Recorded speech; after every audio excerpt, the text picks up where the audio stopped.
Hello everyone, स्वागत है आप सभी का एक और नए वीडियो में। आज के इस वीडियो में हम देखेंगे एसएससी जीडी के लिए जीके जीएस के महत्वपूर्ण प्रश्नोत्तर। यह वीडियो आपकी एसएससी जीडी परीक्षा के लिए महत्वपूर्ण रहने वाली है, तो वीडियो के अंत तक बने रहें।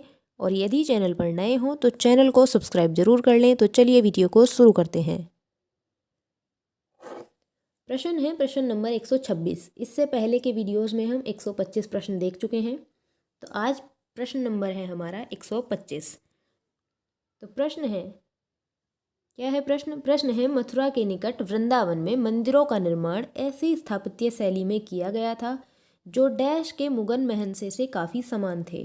तो प्रश्न का उत्तर है option number C, Golconda. Option number C, Golconda. Next है, एथलेटिक्स में किस दौड़ स्पर्धा में बाधा दौड़ का उपयोग किया जाता है? एथलेटिक्स में किस दौड़ स्पर्धा में बाधा दौड़ का उपयोग किया जाता है? तो प्रश्न का सही जवाब है 5000 मीटर दौड़ में option number D. Option number D. अगला प्रश्न है, पुरी का कार महोत्सव या रथ महोत्सव, रथ यात्रा किस भगवान से जुड़ा एक प्रसिद्ध त्योहार या महोत्सव है? तो Jagannath. Option number D, Jagannath सही जवाब हो जाएगा प्रश्न का। अगला प्रश्न है, भारत में निम्नलिखित में से किस प्रकार की सड़कों पर सबसे अधिक सड़क यातायात होता है? भारत में निम्नलिखित में से किस प्रकार की सड़कों पर सबसे अधिक सड़क यातायात होता है? तो प्रश्न का राइट आंसर है राष्ट्रीय राजमार्गों पर। ऑप्शन नंबर बी, राष्ट्रीय राजमार्ग। अगला प्रश्न है प्रश्न नंबर 130। निम्नलिखित संगीतकारों में से कौन कर्नाटक संगीत के संगीतकार हैं और जिन्हें घटम का देवता भी कहा जाता है? तो यह कहा जाता है टी.एच. विनायक राम को। Option number A, TH. Vinayak Ram option number A प्रश्न का सही जवाब है। प्रश्न नंबर 131। उपन्यासकार और उनकी रचनाओं के सही संयोजन का चयन कीजिए। उपन्यासकार और उनकी रचनाओं के सही संयोजन का चयन कीजिए। तो प्रश्न का सही जवाब होगा झूठा सच, Yashpal. Option number B. Option number B, झूठा सच। अगला प्रश्न है प्रश्न नंबर 132। निम्नलिखित में से किस वर्ष में ऊर्जा के गैर जीवाश्म स्रोतों को अधिदेशित करने और भारत में एक घरेलू कार्बन बाजार स्थापित करने के लिए ऊर्जा संरक्षण संशोधन विधेयक पारित किया गया था? तो यह पारित किया गया था 2022 में। Option number B. अगला प्रश्न है प्रश्न नंबर 133। यूपीआई के लिए मार्गदर्शी परियोजना किस वर्ष शुरू की गई थी? यूपीआई के लिए मार्गदर्शी परियोजना किस वर्ष में शुरू की गई थी? तो यह शुरू की गई थी 2016 में। ऑप्शन नंबर बी, 2016 में शुरू की गई थी। Option number B. अगला प्रश्न है प्रश्न नंबर 134। उत्तर पश्चिमी भारत में स्थित रेगिस्तान का क्या नाम है? उत्तर पश्चिमी भारत में स्थित रेगिस्तान का क्या नाम है? तो थार। थार का रेगिस्तान उत्तर पश्चिमी भारत में स्थित है। ऑप्शन नंबर सी प्रश्न का सही जवाब है थार। अगला प्रश्न है, भारत की जनगणना 2011 के अनुसार निम्नलिखित में से किस राज्य में अनुसूचित जाति की जनसंख्या दर्ज नहीं की गई थी? प्रश्न है, भारत की जनगणना 2011 के अनुसार किस राज्य में अनुसूचित जाति की जनसंख्या दर्ज नहीं की गई थी? तो यह है नागालैंड में। ऑप्शन नंबर ए, 2011 की जनगणना में अनुसूचित जाति की जनसंख्या दर्ज नहीं की गई थी, नागालैंड में। Option number A. प्रश्न नंबर 136। वह प्रजाति जो बंजर क्षेत्र पर आक्रमण करती है डैश प्रजाति कहलाती है? वह प्रजाति जो बंजर क्षेत्र पर आक्रमण करती है डैश प्रजाति कहलाती है? तो मूल अन्वेषक प्रजाति कहलाती है। ऑप्शन नंबर डी, मूल अन्वेषक। साइमन कमीशन की नियुक्ति किस वर्ष और किस उद्देश्य से की गई थी? साइमन कमीशन की नियुक्ति किस वर्ष और किस उद्देश्य से की गई थी? तो 1927 में भारत के संविधान में एक सुधार की सिफारिश करने के लिए साइमन कमीशन की नियुक्ति की गई थी। ऑप्शन नंबर ए प्रश्न का राइट आंसर है। प्रश्न नंबर 138। भारत में मतदान की आयु 21 वर्ष से घटाकर 18 वर्ष की गई तो 1990 में।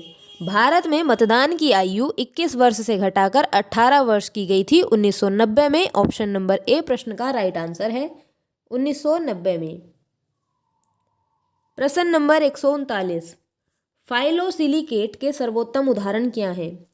फाइलोसिलिकेट के सर्वोत्तम उदाहरण क्या है? तो प्रश्न का सही जवाब है माइकस, क्लोराइट, टाल्क और serpentine. Option number B. Option number B, micas, chlorite, talc और सर्पेंटाइन।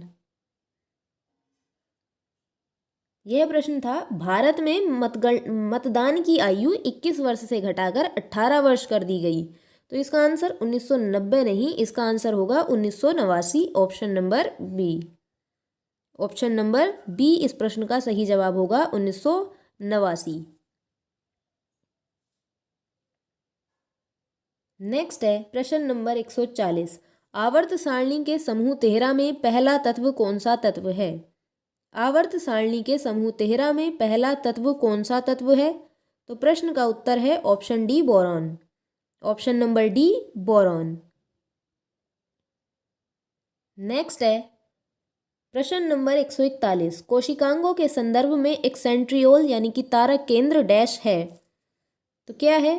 पहला ऑप्शन है पादप कोशिकाओं में सर्वत्र पाए जाने वाले कोशिकांगों का एक विषमांगी परिवार, या फिर कोशिका के कोशिका द्रव्य के अंदर झिल्लियों द्वारा निर्मित छोटे चपटे थैलों का एक ढेर, या फिर जंतु कोशिकाओं के कोशिका द्रव्य में केंद्रक झिल्ली के पास स्थित एक युग्मित बैरल के आकार का अंग, या फिर एक झिल्ली बद्ध कोशिका अंग जिसमें पाचन एंजाइम होते हैं। तो प्रश्न का सही उत्तर है ऑप्शन नंबर सी, जंतु कोशिकाओं के कोशिका द्रव्य में केंद्रक झिल्ली के पास स्थित एक युग्मित बैरल के आकार का अंग है। ऑप्शन नंबर सी। नेक्स्ट है प्रश्न नंबर 142, ब्रिटिश भारत की सरकार ने किस वर्ष एक कानून पारित किया जिसके अनुसार ईसाई धर्म अपनाने वालों को अपनी पैतृक संपत्ति में अधिकार प्राप्त हुआ? तो प्रश्न का सही जवाब है 1850 में। Option number A, 1850। नेक्स्ट है प्रश्न नंबर 143, निम्नलिखित में से किस असमिया पार्श्व गायक को 2019 में भारत रत्न से सम्मानित किया गया था? तो यह भूपेन हजारिका को किया गया था भारत रत्न से सम्मानित 2019 में। Option number C. प्रश्न नंबर 144, साइकिलिंग ट्रैक को किस नाम से जाना जाता है? साइकिलिंग ट्रैक को किस नाम से जाना जाता है? तो वेलोड्रोम के नाम से जाना जाता है। Option number A, velodrome. Next है, निम्नलिखित में से किस कदम ने औद्योगिक और तृतीयक क्षेत्रों के विकास को प्रोत्साहित करके समग्र रूप से अर्थव्यवस्था के विकास को बढ़ावा दिया? तो प्रश्न का उत्तर होगा योजना। Option number D. Option number D, योजना। अगला प्रश्न है प्रश्न नंबर 146, निम्नलिखित में कौन सी स्थापत्य विशेषता हड़प्पा नगरों का हिस्सा नहीं थी? तो सड़कें और मार्ग, अच्छी तरह से पकी हुई ईंटों के घर और जल निकासी व्यवस्था थी। औद्योगिक और वाणिज्यिक भवन इसका हिस्सा नहीं थे। तो प्रश्न का राइट आंसर है option number D. Option number D. प्रश्न नंबर 147, सी पेन समुद्री पिच्छक के वैज्ञानिक नाम की पहचान कीजिए जो संघ नाइजीरिया से संबंधित है। तो प्रश्न का उत्तर है Pennatula. Option number B. Pennatula. Option number B. Next है, द ग्रेट इंडियन नोवेल पुस्तक के लेखक निम्नलिखित में से कौन है?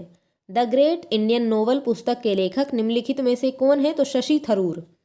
Option number A, Shashi Tharoor हैं द ग्रेट इंडियन नोवेल के लेखक। Option number A. वर्चस्व के लिए हुए एक लंबे संघर्ष के बाद निम्नलिखित में से कौन सा महाजनपद सबसे शक्तिशाली महाजनपद के रूप में उभरा था? तो यह उभरा था Magadh. Option number C. Option number C, Magadh. Next है, एसिटिलीन C2H2 में कार्बन परमाणु का संकरण डैश होता है। तो प्रश्न का आंसर है SP यानी कि option number A. Option number A. Next है, बच्चों में विटामिन डी की कमी से होने वाली बीमारी का नाम क्या है? बच्चों में विटामिन डी की कमी से होने वाली बीमारी का नाम क्या है? ऑप्शन है ब्लीडिंग थाइसेसिस, स्कर्वी, रिकेटस या फिर ओस्टियोपोरोसिस। प्रश्न का जवाब सभी कमेंट करके बताएं। वीडियो अच्छी लगी हो तो वीडियो पर लाइक शेयर कमेंट जरूर करें और यदि चैनल पर नए हो तो चैनल को सब्सक्राइब जरूर कर लें।